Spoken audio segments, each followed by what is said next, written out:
Hello, everybody, and welcome to Pisa Presents with a trip through the Brea Tar Pits. Now, first of all, a huge can't do it without you thank you to all the wonderful people, the firefighters, the first responders, the emergency personnel, all the folks that are down there just slogging it out, helping the folks that are impacted by all the fires in this area.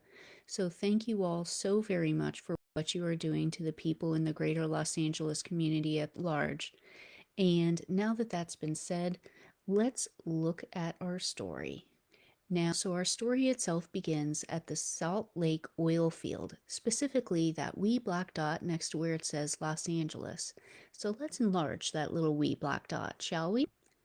So now something about this entire area is that this part of California was once actually very much known for, of all things, its oil drilling. Here's a very old postcard. I couldn't really get a date on it, sadly, but here's an older postcard showing just an absolute, I mean, you can see all the oil derricks, and this is Los Angeles. You cannot picture that today.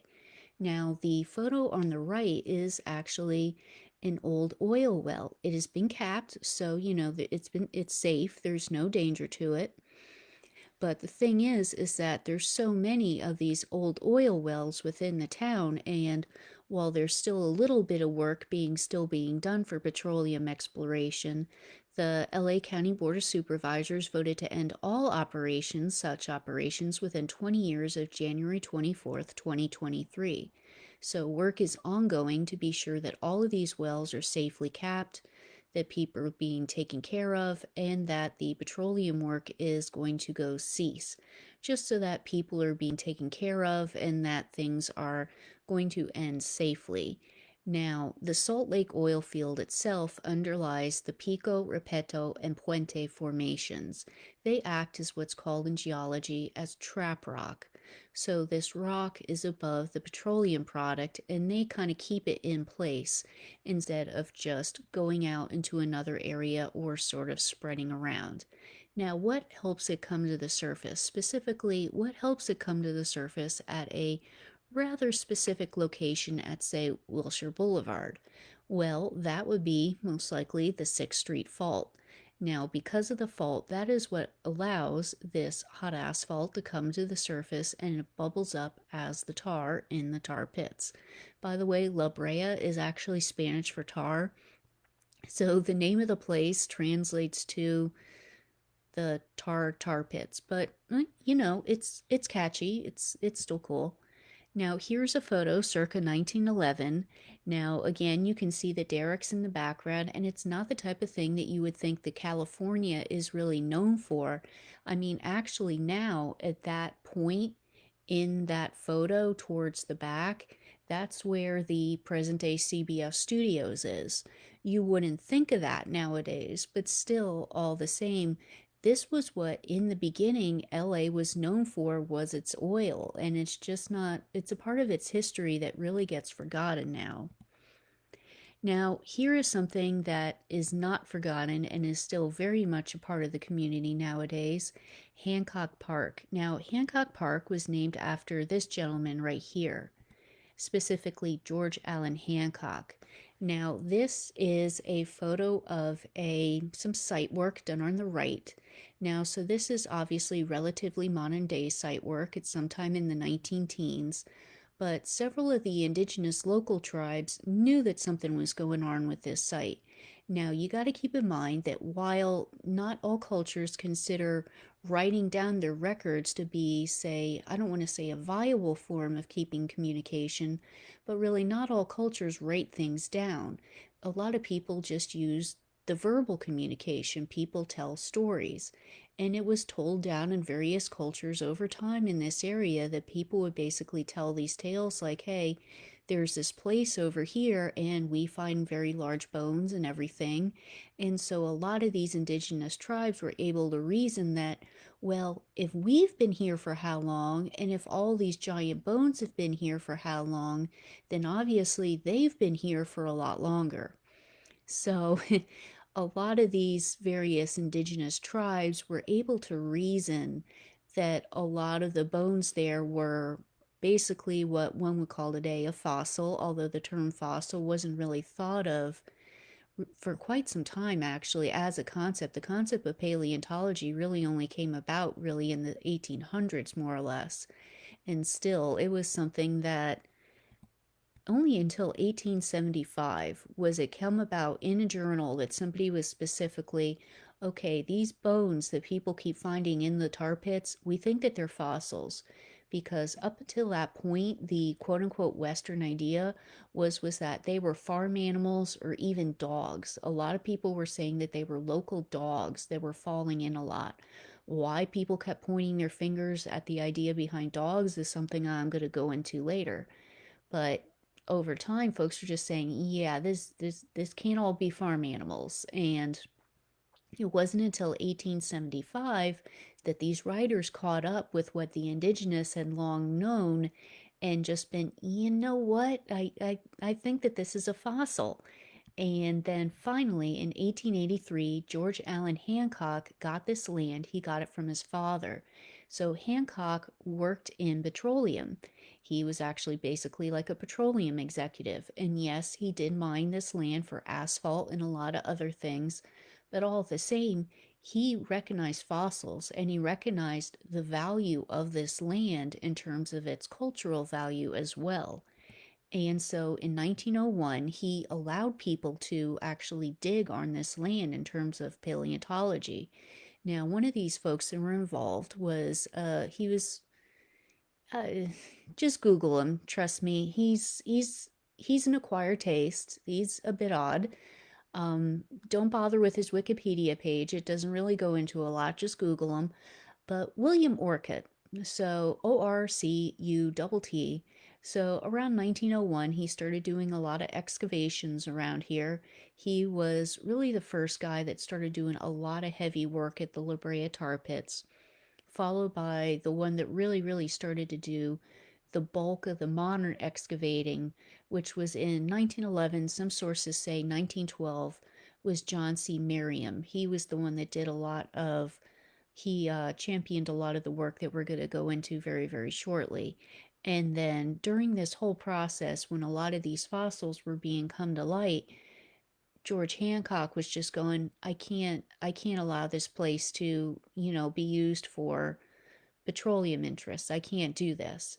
And so he actually basically, I mean, he could have just let it go and just used it as say an asphalt mine for however long, but no, he decided to keep it and save it, and he deeded the land over provided that the fossils were kept and it was kept as a research site in perpetuity. And he did that, bless his heart, in 1924. Now, this is just a very brief look at the area. I couldn't find a public source map that really went into things very well, so this is just an overall, like a bird's eye bird's eye photo of things with some of the famous places that we're going to be looking into. So, Wilshire is in the lower right. And ever since I found this photo, the Beverly Hills Cop theme has been in my head. So, oh my God, I hate that. Now, right there is the lake pit. That's the most famous fossil site. The George C. Page Museum, where they house a lot of the discoveries, that's kind of a little bit off center to the top. Pleistocene Gardens is a nice area. They have little parks and things. Pits 9, 13, and the observation station are off screen towards the upper left. Project 23 and Pit 91, and then pits 3, 4, 61, 67 are a little bit in the upper left as well. And that white looking blobby shape off to the side, that's the Los Angeles County Museum of Art. And yes, I have been to this area, this place. I can very wonderfully, extremely highly recommend it. It is amazing. It is absolutely wonderful. If you are in any way, though, I can say sensitive to smells, I would be careful. I would advise wearing some sort of a mask. There was, like, my mother does not do well with smells at all, and she got one heck of a headache after coming in here. You have to keep in mind that there is a great deal of asphalt bubbling at the surface of this place. So if you cannot stand the smell of hot asphalt, hot tar, wear some sort of mask or a face covering, and just keep in mind that this might not be the best place for you unless you keep your face covered. Now, there have been, no, let's just pause at this. So, think about the process that it takes to get a fossil categorized, classified, and registered in a collection. You find it, you bring it to the surface, you clean it, you write down what it is, and you basically classify it. You do that, and then you do it another 3.5 million times plus. Literally over 3.5 million individual fossils recovered from the La Brea Tar Pits. 3.5 bloody million. That is just staggering. And that was one of the things that I was thinking of when I was going there. The volume of information that has been gathered from this place it's absolutely just mind boggling. It's very humbling that you go there, and some of these areas, these pits themselves, are just really so relatively tiny. And you think about just the volume of information that has come out of them. It's wow. It's gosh. Yeah. I can't really just words are failing me, and that's a hard thing. I mean, it's hard for me to shut up, seriously. Now, altogether, this place represents a habitat of 40,000 to about 8,000 years ago. Yes, you do sadly still have like birds fall into them and other things right now, but in terms of the extinct flora, fauna, whatnot, about 40,000 to 8,000 years ago. 90% of the large mammals are carnivores. Why? That's kind of a funny story. We're going to get into that. There are over 660 species total. But God, 3.5 million individual fossils. That's just amazing. Now, many thanks to the George C. Page Museum, it was established in 1977 after 2 years of work for helping the greater Los Angeles community. They had their doors open for many, many days. They basically acted as sort of like an open field trip area and an open school for a lot of the kids whose schools were impacted and burned down by the fires. So they really came together for their community. So hats off to every single one of you guys that works there. You all are champions. Now, and I'm crying. I should not be crying in a video at the La Brea Tar Pits. This is, oh my gosh. So pits 3, 4, 61, and 67 are sites 20,000 years apart in age. They're pretty close together geographically speaking, but still, they all contain early bison, camels, and horses. Yes, you heard that. Camels. Camels actually came about in this part of the western United States. While there are indeed different specimens of camels, there are camels that evolved in the western United States. Now, these particular pits were excavated from 1913 to 1915. Now, Pit 9 is one of the earliest sites. 30 mammoths were found in 1914 alone. This is a teeny area. And while, yes, this isn't like a clown car where just like all the mammoths just jumped into here like one after the other, like, here you go. But still, it's just 30 mammoths in 1 year, guys. Can you just imagine doing all of that digging and you're like, I found another one. I found another one. It's wow.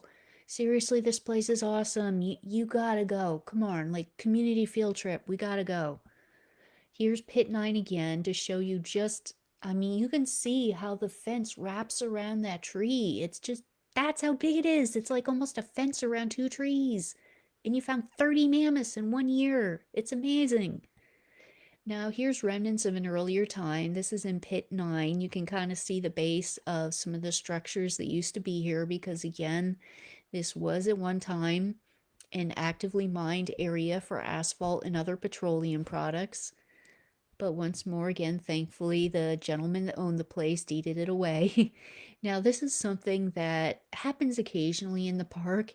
If you ever see somebody running by and they have a green little cone and they just kind of put it on the ground, just keep in mind that because you are on an active geological site, every so often you'll get a little bit of tar seeping up to the ground, and so they just got to be like yoink and cover it up really quick before they fence everything off for your protection. So just keep that in mind. Now, why are there so many predators? Discussed that earlier. Why are there so many predators? Well, in order to look at this, let's bring out the top predator. So let's bring out our friends, the dire wolf. Now, let's go look at this. So here's a mammoth trapped in trapped in the tar, and they're like, that looks like a pretty good snack. So the first one goes over there. He's like, crap, I'm stuck. Second one, crap, no, I'm stuck. The third one's just, great, Tom's stuck, Dick's stuck. I can't get stuck. I gotta go talk to Harry in 20 minutes. So, bye guys, I'm calling an Uber. And he gets the heck out of there. Now, that's basically why there are so many predators, most likely, in the tar pits, is because of when you would get one of these large herbivores in one of these pits, the predators would kind of pile up on them inadvertently in many ways, simply because they would be, it would almost be like the Golden Corral, more or less, like a buffet, and they would inadvertently get stuck in the process. I mean, it wasn't their intention to get caught as well, of course. It just kind of happened that way. Now, this is awesome.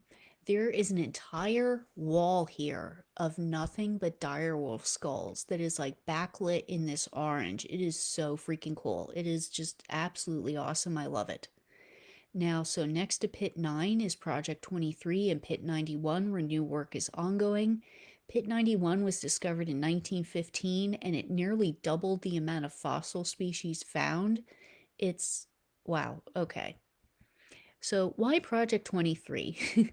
So, this is a funny story. So, 2006, work begins on, I'm not making this up, somebody decided that an underground parking garage would be a good idea for the art museum. Yes, someone thought, hey, we have an art museum next to the Brea Tar Pits. Let's put the parking garage below ground.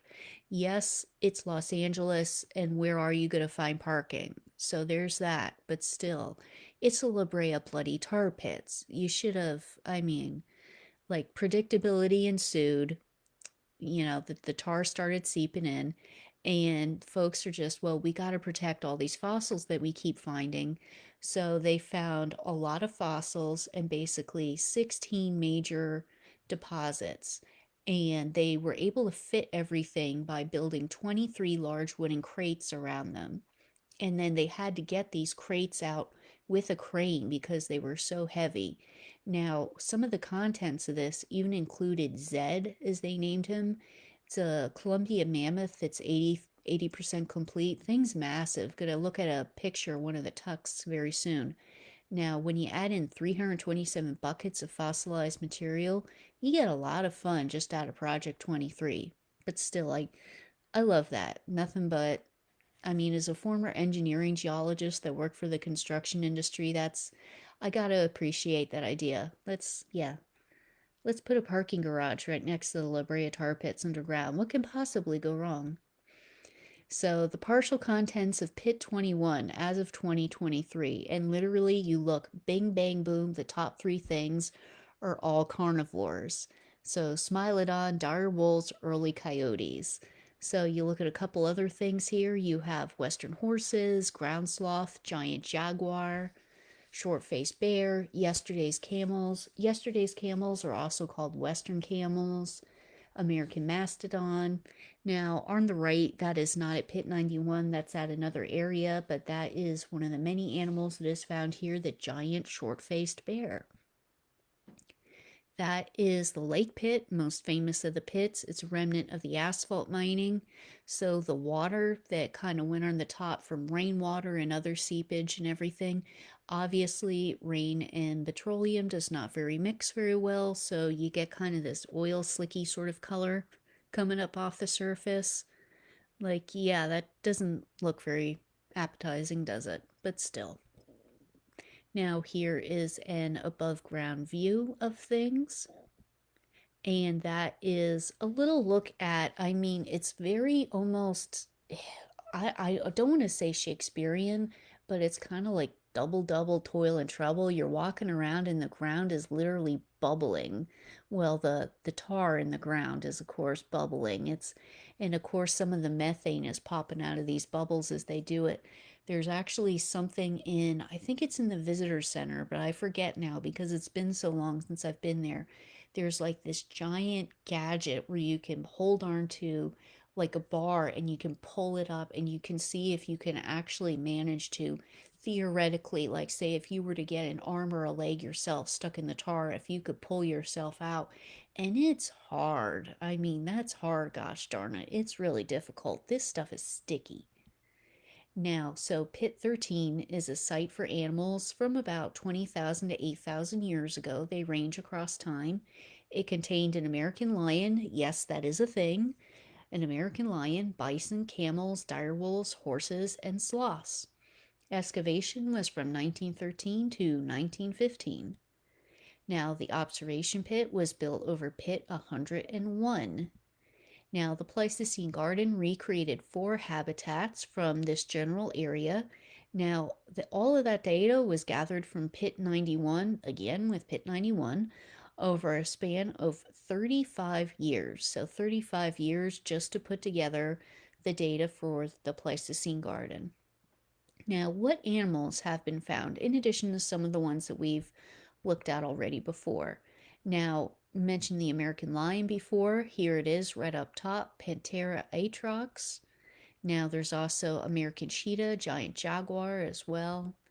Now, the ancient bison is actually the most common large herbivore at the tar pits. Contrary to myth, it is not the mammoth, it is the ancient bison. Now, nearly 300 species of bacteria are just in the asphalt alone. That is absolutely amazing. And serious props to whoever went through all of that testing because that is so cool. I want to be that person. That is awesome.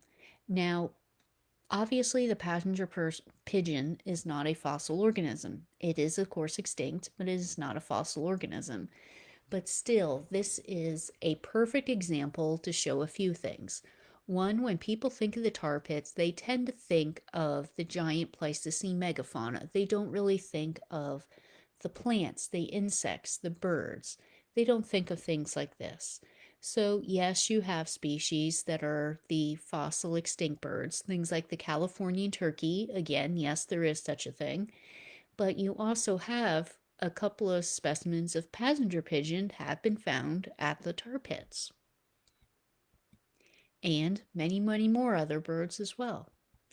Now, here are some Columbian mammoth. They've also found imperial mammoth, Pacific mastodon. Now, this is our friend Zed from before. Remember that giant tusk that they pulled out?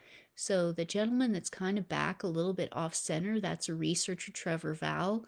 So now, whenever they pull a fossil out of the ground, they have to basically specially encase it. They do this for several reasons. One, it's for stability and transport.